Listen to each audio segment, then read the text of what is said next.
Exodus chapter 5. Afterwards Moses and Aaron went to Pharaoh and said, "This is what the Lord, the God of Israel, says, Let my people go, so that they may hold a festival to me in the wilderness." Pharaoh said, "Who is the Lord that I should obey him, and let Israel go? I do not know the Lord, and I will not let Israel go." Then they said, "The God of the Hebrews has met with us. Now let us take a 3-day journey into the wilderness to offer sacrifices to the Lord our God, or he may strike us with plagues or with the sword." But the king of Egypt said, "Moses and Aaron, why are you taking the people away from their labor? Get back to your work." Then Pharaoh said, "Look, the people of the land are now numerous, and you are stopping them from working." That same day Pharaoh gave this order to the slave drivers and overseers in charge of the people: "You are no longer to supply the people with straw for making bricks. Let them go and gather their own straw, but require them to make the same number of bricks as before. Don't reduce the quota. They're lazy. That is why they're crying out, 'Let us go and sacrifice to our God.' Make the work harder for the people, so that they keep working and pay no attention to lies." Then the slave drivers and the overseers went out and said to the people, "This is what Pharaoh says, I will not give you any more straw. Go and get your own straw wherever you can find it, but your work will not be reduced at all."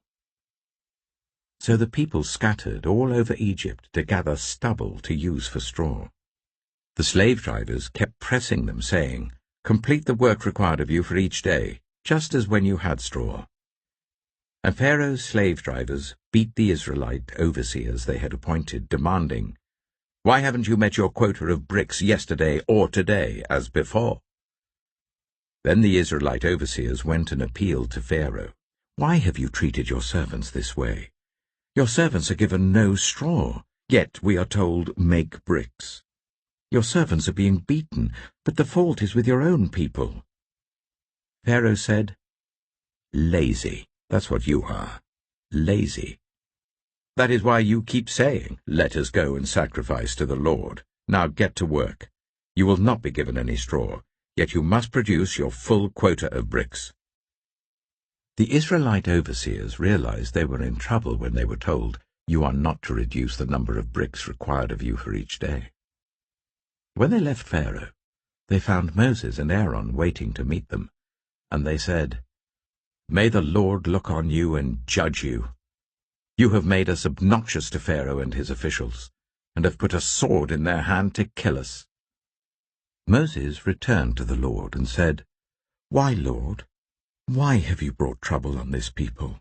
Is this why you sent me?